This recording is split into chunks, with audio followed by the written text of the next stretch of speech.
Before we get started, I want to ask you to hit that subscribe button and share your thoughts in the comments. Stories like this are messy, heartbreaking, and painfully real, and your support helps me keep bringing them to life. It started with a text, a simple line that felt harmless at the time. Flight landed. Work meeting went well. See you soon. She called it a work trip. That's what she told me when she kissed me goodbye at the airport, promising that it would be a short business visit, nothing more. I believed her. I trusted her. I loved her. The first few days passed normally, or as normal as they could feel with her hundreds of miles away. I missed her, sure, but I felt secure. She would check in, send pictures of hotel lobbies or conference rooms, little details that were meant to reassure me. Yet, somewhere deep down, a tiny knot of unease began to grow. It started with the small things. A missed call she didn't return, a text that disappeared before I could read it, a photo that didn't quite match the location she'd told me. I questioned myself at first. Maybe I was imagining it. Maybe I was overthinking. I wanted to trust her, and that desire for trust kept me silent.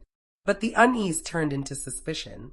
I began to notice the patterns. Late night phone activity, sudden changes in her schedule, the way her voice sounded a little too practiced on video calls. I felt my mind spiraling, trying to make sense of what didn't make sense. Was it paranoia, or was my instinct telling me the truth? Then came the test results. I wasn't supposed to see them. They arrived by mail, addressed to her, but my curiosity and a sense of dread got the better of me. I picked up the envelope, my hand shaking, and opened it. The words blurred at first, but then clarity hit me like a physical blow, a positive test for something that could only mean one thing. She hadn't just been working. I sat there frozen, the air thick in the apartment. My stomach turned, my chest tightened, and the world tilted. Every laugh, every shared moment, every memory I had cherished with her suddenly carried the sting of betrayal. I thought back to the nights we spent planning our future, the mornings we woke up together, the promises whispered in the dark. Were they all lies? Or had she just made a choice that excluded me? I didn't confront her immediately. I needed to process, to understand what I was feeling before I let her see the storm inside me. I replayed our last days together in my head, searching for signs I might have ignored. The way she avoided certain topics, the extra time she spent on her phone, the occasional evasive answers, it all lined up now, painfully obvious in retrospect. When she returned home, she walked in smiling, tired from work. I could barely look at her without seeing the truth. My voice felt strange, heavy with emotion I could barely contain. "We need to talk," I said. Her smile faltered. She knew. She had that look, guilt, fear, and something else I didn't want to name. I can explain," she started, her voice shaking. "It wasn't supposed to happen. I thought I could handle it, and Stop," I interrupted, my own voice low, trembling. "I don't need excuses. I need the truth. You called it a work trip, but the test says otherwise. I need to know why." She took a shaky breath, looking down at her hands. "I didn't mean to hurt you," she whispered. "I didn't know how to tell you. I thought it was just a mistake, just a moment. I didn't think it would." Her words fell into the heavy silence between us. I felt the floor shift beneath me, the foundation of trust we had built cracking in real time. Anger, heartbreak, and disbelief collided inside me.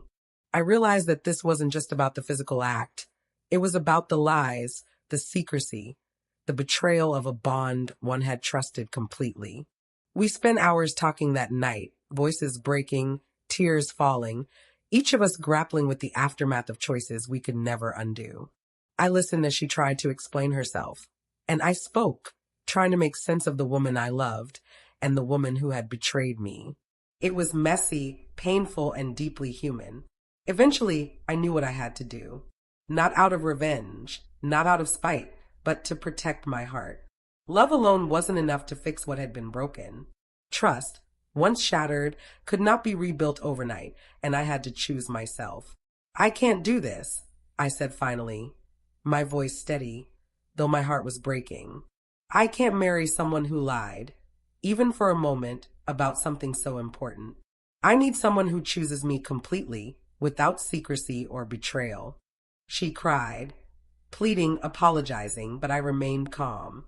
There was love there, yes, but love alone doesn't erase betrayal. Walking away was excruciating, but I knew it was the right choice. In the weeks that followed, I felt the pain of heartbreak in every corner of my life. Memories that once brought comfort now stung. The apartment felt empty, silence heavy. But with each passing day, I also felt clarity and quiet strength. I learned that sometimes walking away is the bravest choice you can make. That self-respect is worth more than clinging to love tainted by lies. The trip, the test results, the betrayal, it all became a turning point. I realized that trust is fragile, love can be deceived, and sometimes the most powerful act of love is to love yourself enough to walk away. If you've ever been in a situation where betrayal shattered your trust, I want to hear your story. Hit subscribe to follow along and share your thoughts in the comments below. Pain is never easy, but sharing it is the first step toward understanding, healing, and reclaiming your life.